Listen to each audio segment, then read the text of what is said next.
कई latest updates आज इस विशेष तौर से बड़ी बात करेंगे। मुख्यमंत्री सुखविंदर सिंह सुक्खू की धर्मपत्नी चुनाव लड़ेंगे, इस तरह की चर्चाओं का दौर जारी था। इस पर बड़ी स्टेटमेंट आज मुख्यमंत्री की ओर से दे दी गई है। क्या सच में यहां सीएम सुक्खू की धर्मपत्नी कमलेश ठाकुर की ओर से चुनाव लड़ा जाएगा? बिल्कुल ये जानकारी हम आपको देंगे। मुख्यमंत्री ने इस पर किस तरह के संकेत दिए हैं, ये भी अपडेट लेकर आए हैं। दूसरी बड़ी बात करेंगे रमेश धवाला को लेकर, जो कि पूर्व में मंत्री रह चुके हैं, मौजूदा समय में हालांकि भाजपा नेता ही हैं, लेकिन कांग्रेस में जाने के संकेत इनके भी यहां पर सामने आए हैं। और केवल इनके नहीं, इसके अलावा 10 से 12 और ऐसे नेता हैं भाजपा के जो कि जल्दी ही कांग्रेस में ज्वाइनिंग कर सकते हैं। ये कौन कौन से चेहरे हैं, ये भी अपडेट हम आपके लिए लेकर आए हैं।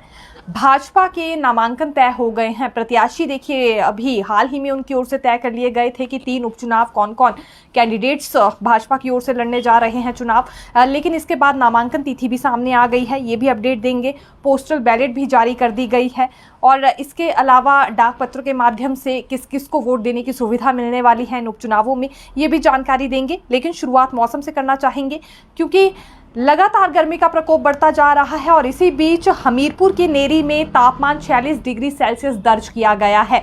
रिकॉर्ड तोड़ तापमान अभी तक ये हमीरपुर की नेरी में रहा है। इसके अलावा 8 शहर ऐसे हैं जहां पर 40 डिग्री से ऊपर तापमान दर्ज किया गया है। अगले कल लू चल सकती है, इस तरह की चेतावनी फिर मौसम विज्ञान केंद्र की ओर से दी गई है।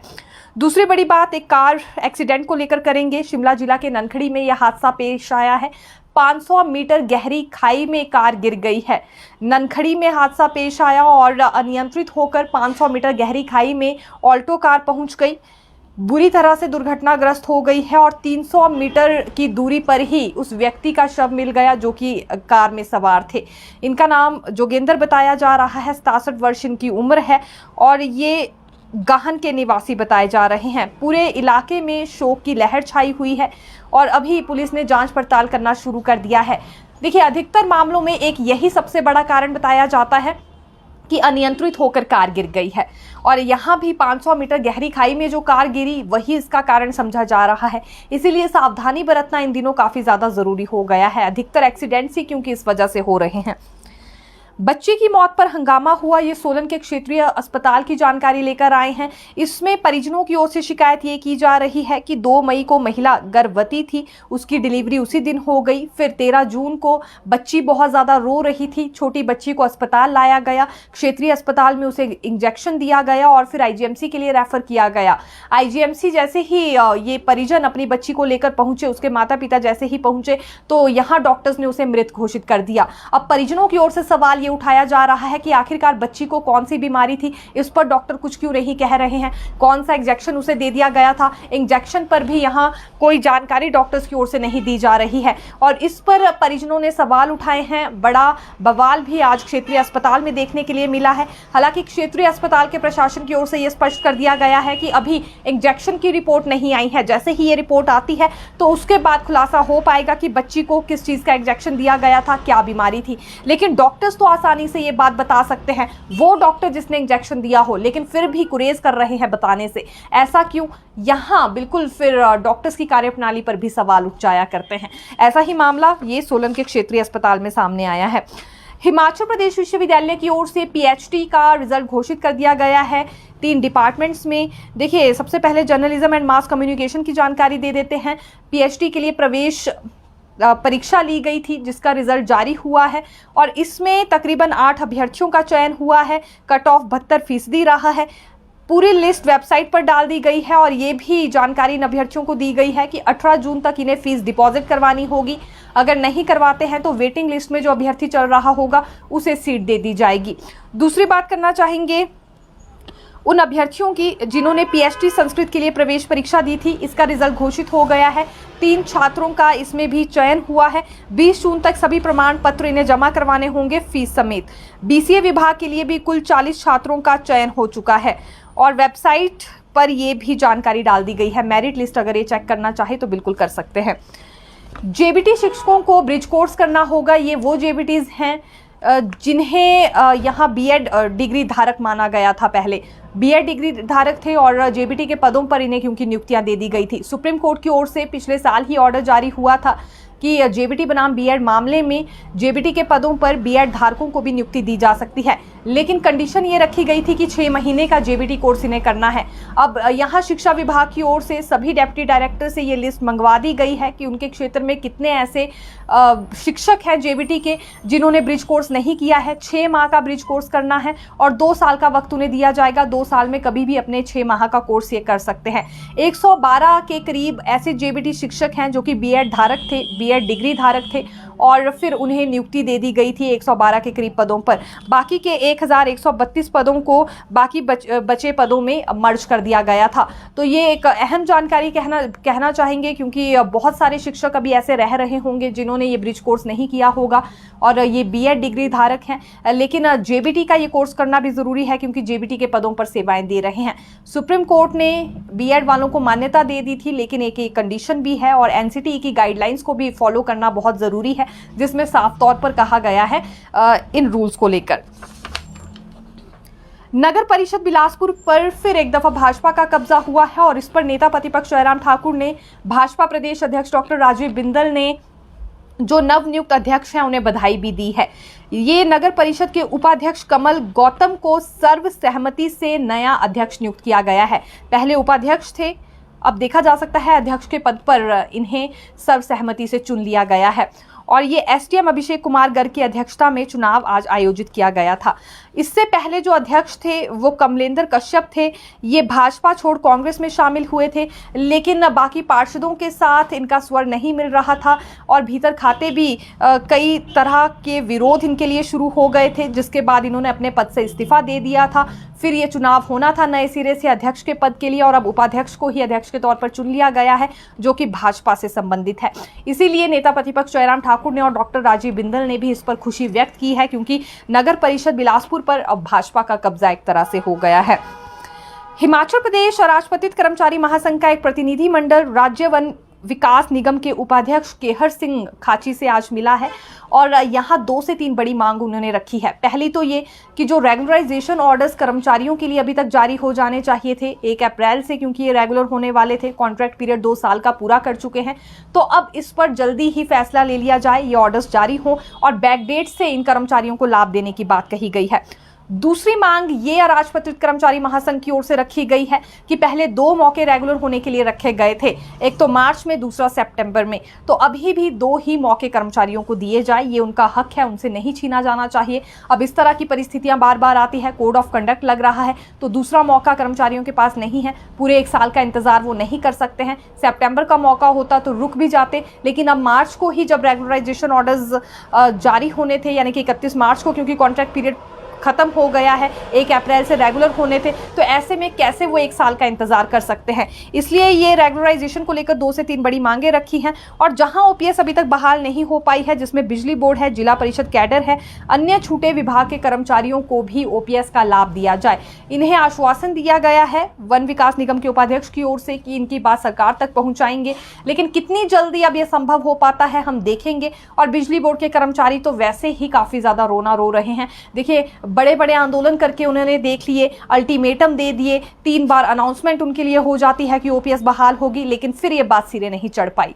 तो अब ओपीएस बहाली के लिए क्या नया हथकंडा बिजली बोर्ड के कर्मचारियों की ओर से अपनाया जाएगा, ये देखना भी काफी ज्यादा रोचक रहने वाला है, क्योंकि कोई हलचल होती हुई अभी उनकी ओपीएस बहाली के लिए तो हमें नजर नहीं आ रही है।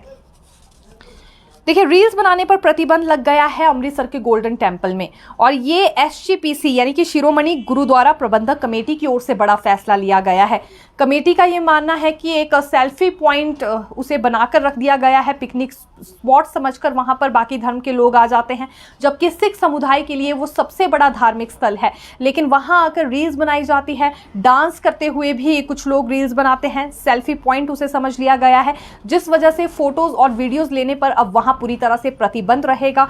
गोल्डन टेम्पल से अब कोई फोटोज नहीं ले पाएगा, ना ही वहां किसी तरह की रील बनाई जा सकती है। इसके लिए तख्तियों का इस्तेमाल भी कमेटी की ओर से किया जा रहा है। गोल्डन टेम्पल के परिसर में जगह जगह तख्तियां लगाई जाएंगी और उचित कार्रवाई भी उन लोगों के खिलाफ की जाएगी जो इसके बाद भी वहां सेल्फी लेते हुए या रील्स बनाते हुए देखे जाएंगे। देखिए, हेड कांस्टेबल की भी अब पूरी कहानी सामने आ गई है। हेड कांस्टेबल जसवीर, जिन्होंने दावा एक वीडियो में ये किया था कि वो डिप्रेस्ड है, पुलिस के आला अधिकारियों की ओर से उन्हें धमकाया जा रहा है, कुछ एक गैर जमानती धाराएं लगाने पर उन पर दबाव बनाया जा रहा है आरोपियों के लिए।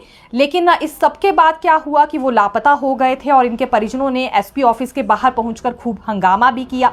लेकिन अब जानकारी क्या सामने आई है कि जो हेड कांस्टेबल जसवीर है, ये खुद ही गायब हुए थे। ये कोई लापता नहीं थे, ये खुद ही गायब हो गए थे। इन्होंने इस तरह का माहौल बनाकर किया, और तो और इनके परिजनों को भी इस बात की जानकारी थी कि ये कहाँ गए हैं, क्यों गए हैं, किस मकसद से गए हैं।